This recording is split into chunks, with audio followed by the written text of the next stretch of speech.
when you're having to go down in this little crevice and crochet around there, hell's deep, right here. Don't do this to yourself if you don't have to. Hello everyone, thank you so much for being here. First off, want to thank everybody for these sweet comments that so many of y'all had for my situation from last week. Whether it be from you relating to Cindy Kitty because she was a thing. Evidently, Cindy Kitty was a hit because she's a hit over here with me too. But y'all had such nice things to say about what was going on with my mom seeing the dead people because that was a real big thing last week. Fortunately, we are much more normal this week. We are still going through things, but it's tolerable. It's normal things, not dead people things, which is nice. Y'all really are wonderful and make my days better, so thank you. Now, before we get started, I have one thing to ask. As most of you know, if you've been watching my videos for a while, I never ask you to subscribe or like. I don't do any of that because I have trouble asking people for things. I figure y'all just know what to do. But when I watch all the YouTube videos on how to YouTube video, they say we really need to ask y'all to do that because y'all don't remember to do that. And when I look at my analytics, about half of y'all that watch my videos aren't subscribed. So I was just gonna ask you, could you hit the button? I'm not going to ask you this every time. We're fixing to hit another milestone, and it would be really sweet if you helped me get over that milestone because it helps the channel grow. It helps me be able to make more things and just all the stuff that goes with having a YouTube channel. This is a place for me to throw myself into when things are hard that's just mine. And if you're a mom or somebody who is a caretaker, you understand that. You need something that's just yours, and this is just mine. I want it to be successful, so y'all helping me to reach these little milestones really means a lot. So please hit that subscribe and like, and feel free to comment because I try to comment to every one of you and write something probably weird and start conversations with some of you and y'all are like, you know what, I didn't need you to respond back, but I'm going to respond to you. And I try to write something different to everybody because it gets really old and boring if I say the same thing to all of you. No, we're going to have a conversation. Please feel free to talk to me down below and I will do my best to get back to you. And now back to our regularly... Let's get back into the other stuff because I can't say the word regularly. Now back to our regularly scheduled program. That's what I meant to say. In my last video, I told y'all we are going to go hard into St. Patrick's Day. I was not joking. Look, green. Carl, he's lost his hearts. He is not heartbroken about it though. He was really wanting to be more on his masculine side for this month. We're just gonna let him light up and glow because I actually remember to turn on his lights this time. Just know we are deep into St. Patrick's Day over here. Some of the things that I've made, y'all, they are so St. Patrick's Day, it's just not even funny. And I'm so excited to show y'all. Before we get to that, I'm going to do a little book review for you and show you one of the weirdest things I've ever made. I did this for my daughter. She requested this. I did not do this on my own. This was through mentoring from my child. And I love her and I want to make her happy. So I made this really weird thing for her. And that really weird thing is this. Yep, I told you it was weird. And it is. This is Penelope, and Penelope is an axolotl alien. They exist, according to my daughter. This is a thing. I've told y'all that in my house, we really like Mariah Elizabeth, and Mariah Elizabeth has a whole little planet she has imagined up, and it's called the planet of Nophalophagus, and Nophalophagus has a lot of really weird things, and my Katie, she says that Penelope is from planet Nophalophagus. She lives on an island with other alien axolotls that look like this, evidently. Now you're going to say, Cindy, did you come up with this design on your own? No, it came from this book. Edward's Crochet Imaginarium by Kerry Lord. Most of you probably know who Kerry Lord is if you are into crocheting amigurumi. She has a lot of books. She has Edward's Imaginarium. She has a dog book, a birds book, a combination of various different animals. I think a farm animal book. She has a lot of books and she is over in the UK. All of her patterns are written in UK terms. That's really easy to convert. Anytime you see DC, it means SC. This book I really did enjoy. I did have to tweak a couple of things, so I'll tell you what those were. But this book is really cool because it's hardback and it is on a spiral. And if you were of my age, I know they still have them now, but you don't see them as much as you did back in like the 70s and 80s. These flip books where you could like create your own characters or stories that you would make with these flip books. Well, that's what this book does is you can flip to create headpieces, arms, and legs, and there's even options for tails that you can do. You find the style you want over here, and it'll give you the pattern on this side for that. So my daughter went through here and she created Penelope. The other thing with this book is every creation has the same head and same body style. You are just changing whatever you put on the head, how you do the arms and the legs. That's all that's changing in the pattern. She also gives you ways that you can create stripes or polka dots or add some of the little decorations that she did on some of her patterns. My only complaint with the book is that she starts all of her pieces with a chain of 12 and then you work down from there versus starting with the magic ring at the bottom and working up. On all of her pieces, she starts up here at the top and then she works her way down and then shrinks it up. I don't like doing my pieces that way, so I worked the opposite way. And if you do that, you're just starting at the end of the pattern and you just work your way up. I did end up shortening Penelope's arms and legs because otherwise Penelope would not fit anywhere if they were to remain the length that was listed in this book because of me using plush yarn. I made an executive decision to keep her arms and legs at a reasonable length. They came out pretty cute. Now the belly patch was not supposed to be like this. I originally had crocheted a heart. I was going to put that here on her tummy so that my little girl knew that her mommy loved her. But then once I made that heart and I put it here, there were two big bumps from the heart up here and then it had kind of like the point down here and I thought, you know what? I don't like that. Looked a little bit more racy. Let's just say that. And I thought, let's just kind of go simple. Let's just do an oval. So I did. I did an oval and I think I sewed it on a little crooked or her tummy is a little crooked. I didn't sew the head on straight, which is very normal for me. There's kind of a bump over here and I think that's because her body's sideways. It's fine. That's fine. Now I couldn't let that heart go that I made. So I put it on her bum. Here's her little bottom that has a heart. And my daughter, she said, why does it have a heart on its butt? And I said, because your mommy loves your butt to death. She looked at me weird, as she should have. I didn't know what else to say about why Penelope had a heart on her butt, but I thought that came across kind of good. Not real good, but kinda. My daughter just looked at me and walked off with Penelope and was just like, fine. She's used to this. She really takes a lot of what I say with a very small grain of salt. I'm kind of used to that too. Anyways, this is Penelope. I do recommend this book. I think it would be great if you had like little boys or little girls who love to pick out their own designs for things. You can really dress it up if you want to, and you can take parts from other patterns that you know of and keep adding to these little creatures and make them whatever you want them to be. It was really fun and she loved being able to choose everything for her creation. Even though Penelope's weird, she's loved. Penelope is very loved by my daughter. She's been sleeping with my little girl ever since Penelope came into being. And now my daughter wants me to make a bee for Penelope. Why does Penelope need a bee? I don't know. That's next on my list of things that my daughter wants. Is a bee for this axolotl alien on the planet Nauphilopicus. It all makes sense, right? Let me show you what else I made. Now this, I am so proud of. I don't know where this came into being in my head, but when I saw this particular pattern in this book, considering the time of year that it is, spring has almost sprung,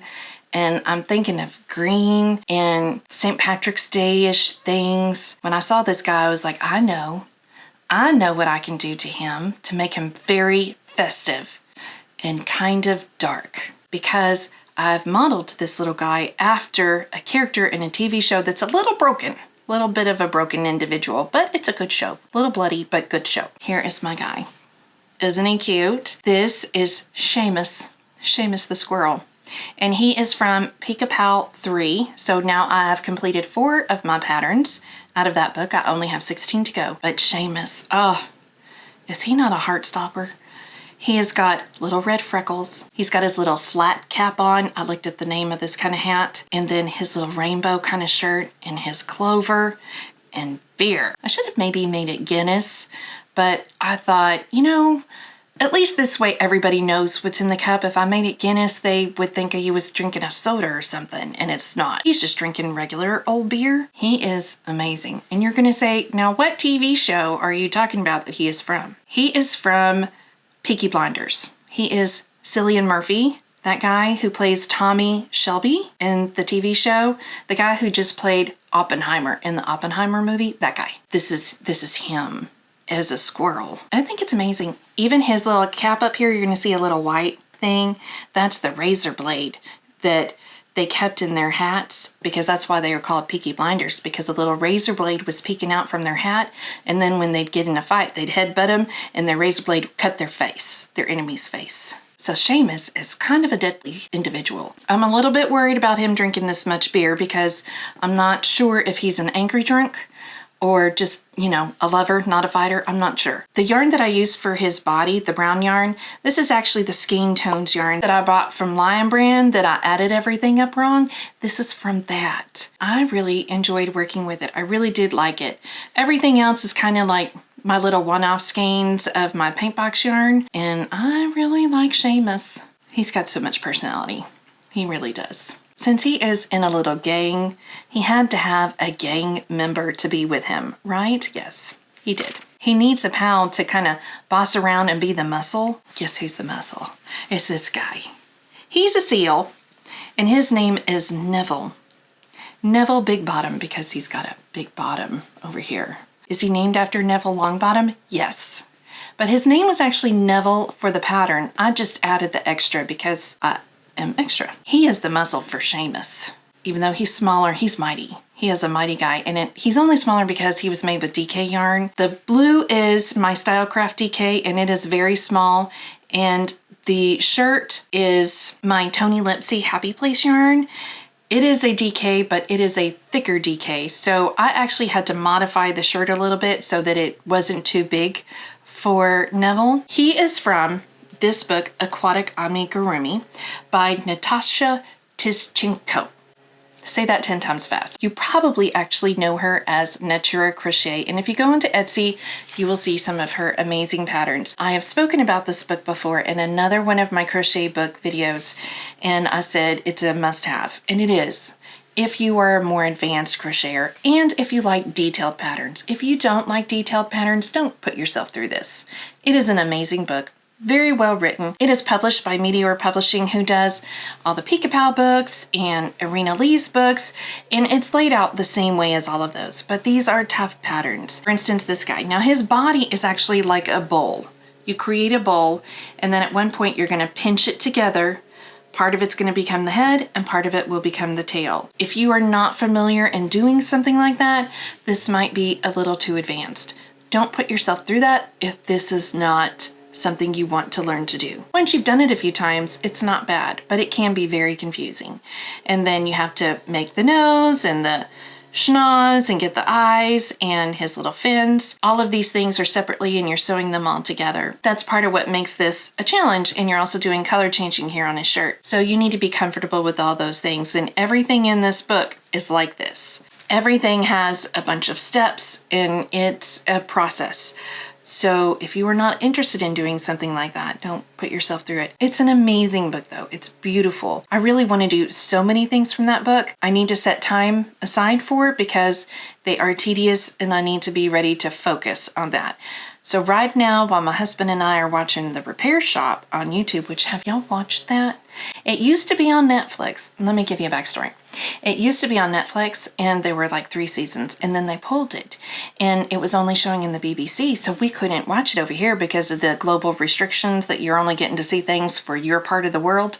Well, we searched and we searched for ways to get to watch the show, and we couldn't find it, but they just recently put it on YouTube. Oh my gosh, I love The Repair Shop. I think my husband has a slight crush on the clock guy. His name is Steve. Steve is amazing. He works with all these little bitty things. And if you like shows where they're taking something old and they're fixing it and making it beautiful and making people cry, this is your show. It's so good. I just love it. It's right up there with the Great British Baking Show. In the Great British Baking Show, it's hard for me to say whether I love Prue or Paul Hollywood. We have a tree in our front yard that we had planted last year, and his name is Paul Hollywood because if you lay on the ground and you look up under him, you see the blue sky, which is the blue eyes of Paul Hollywood. Is that not cheesy? But it's true. When we tell people that, they really think we're weird. And we are. Mostly me, because that was my idea. But my children think it's really cool that he has a name, and it's Paul. I like Paul Hollywood. He's just got the best eyes. Thankfully, my husband is okay with me having a crush on him a little bit. If you're not watching something that needs a lot of attention, this is a great thing to make. But if you're watching a very intensive show that needs a lot of emotional input from you, don't do this. You need to have something just plain Jane if you're going to be working on this. You need to know what's going to happen so that you don't make mistakes on this guy. Just my little word of advice for you. Now, the last two things I want to show you are things that I've made for my mother. Now, in my family, it seems like whenever anybody is sick, they always have something special from home with them at the hospital or in their room. They are given a memory of the illness. That's kind of what I'm thinking of this as. This is a memory of this heart condition. It is this pillow. It's a heart because she's having heart issues, and this was made during the month of Valentine's Day. And I love my mama, so I made her a heart pillow. Now this pillow, I got the pattern from Adinda's World on Etsy. And if y'all don't know who Adinda is, go find Adinda. Her patterns are amazing. They are all kind of big and bold and flowery. If you don't like flowery stuff, not for you.